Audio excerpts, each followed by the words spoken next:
Hi Venkat గారు. Hi Sairam గారు. Sir ఏంటి సార్ ఈ హైదరాబాద్ రేట్లు? ఇంత రేట్లు అయితే ఎలా సార్? మధ్యతరగతుడు ఎలా కొంటాడు సార్ వీటిని? మీరు ప్లాట్లు కొనాలన్నా, ఏం కొనాలన్నా వాడి దగ్గర డబ్బులు, వాడి సేవింగ్స్ ఏవి సరిపోవట్లేదు సార్. కొనలేకపోతున్నారండి. ఏదైనా మార్గం చెప్పండి. ఒక ప్లాట్ కొనుక్కునే మార్గం చెప్పండి కనీసం. మీలాంటి సీనియర్ మార్కెటింగ్ పర్సన్స్ ఇచ్చే ఐడియాస్ తోటి కనీసం ఒకళ్ళు ఇద్దరైనా ప్లాట్లు అయినా కొనుక్కుంటారు. ఒక మంచి ప్లాట్ కొనుక్కునే సజెషన్ చెప్పండి. ఈ మార్కెటింగ్ మీరు అంటారు, మార్కెటింగ్ అయిపోయిన కనీసం ఒక ప్లాట్ కొనుక్కునే అవకాశం చేయమని. సాయిరామ్ గారు, మీ విషయం చెప్పంటారా? కొనాలనుకున్న పర్సన్ ఏదో విధంగా కొంటాడు. కొనాలేను అనుకున్న కస్టమరు సాకు దొరుకుద్ది. హైదరాబాద్ మార్కెట్స్లో ఉంది, లేదా రేట్లు ఎక్కువ ఉన్నాయి, నా దగ్గర డబ్బులు లేవు. సో ఈ సాకులు దొరుకుతాయి. జనరల్గా ఏంటంటే మన తాతలు ఎకరాల్లో కొన్నారు, దాని తర్వాత మన నాన్నలు గజాల్లో కొన్నారు.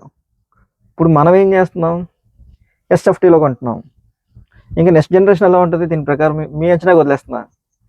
సో జనరల్గా ఏంటంటే హైదరాబాద్ మార్కెట్ అన్నది గ్లోబల్ మార్కెట్. ఇక్కడ మిడిల్ క్లాస్ వాళ్ళు, బిలో మిడిల్ క్లాస్ వాళ్ళు కొనాలంటే ఇప్పుడున్న సిచ్యువేషన్స్లో కొంచెం టిపికలే. కాకపోతే ఏంటంటే నేను ప్లాట్ కొంటే అవుటర్ రింగ్ రోడ్ లోపలే కొంటాను అని వెయిట్ చేస్తే ఇప్పుడు కొనలేం.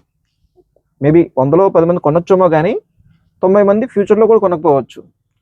కానీ మనకి అవుటర్ రింగ్ రోడ్ ఏదైతే బాగా డెవలప్ అయిందో, ఫ్యూచర్లో అప్కమింగ్ రీజనల్ రింగ్ రోడ్ కూడా ఓవరాల్కి సమానంగా డెవలప్ అవ్వడానికి అవకాశం ఉంది.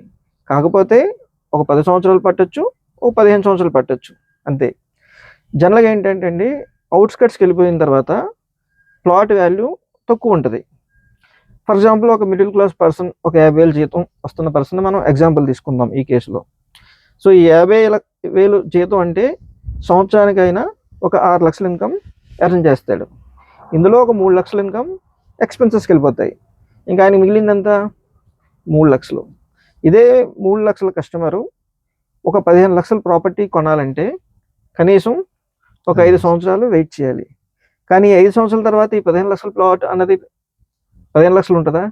ఖచ్చితంగా 30 లక్షల పైన ఉంటుంది. మళ్ళీ అది ఏమవుద్ది అప్పటికి? అందంత ద్రాక్ష అవుద్ది.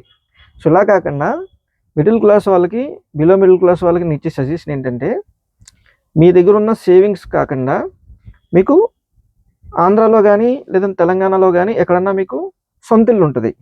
ఇన్ కేస్ మీ పేరు మీద లేకపోయినా మీ మిస్సెస్ పేరు మీదో, మీ ఫాదర్ పేరు మీదో, లేదా మీ మదర్ పేరు మీదో ప్రాపర్టీ ఉంటుంది.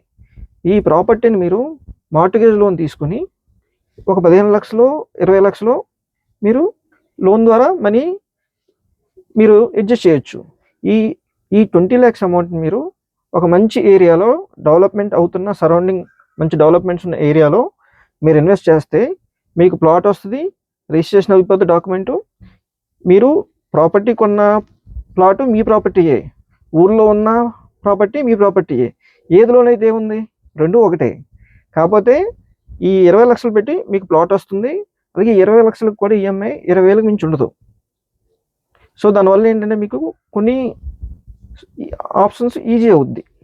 సో నా సజెషన్ ఏంటంటే, మీ దగ్గర మనీ లేనప్పుడు మీకు ఊర్లో ఉన్న ప్రాపర్టీ అది 10 అవ్వచ్చు, 15 అవ్వచ్చు, 20 అవ్వచ్చు, లోన్ తీసుకుని ఆ అమౌంట్ని రియల్ ఎస్టేట్ హైదరాబాద్ మార్కెట్లో ఇన్వెస్ట్ చేయండి. ఎందుకంటే హైదరాబాద్ అనేది గ్లోబల్ మార్కెట్. ఇవాళ కాకపోయినా రేపన్నా సరే మనకి 100% మల్టిప్లికేషన్ అనేది హైదరాబాద్ మార్కెట్లో మాత్రమే జరుగుద్ది. థ్యాంక్ యూ అండి. కట్ చేయండి.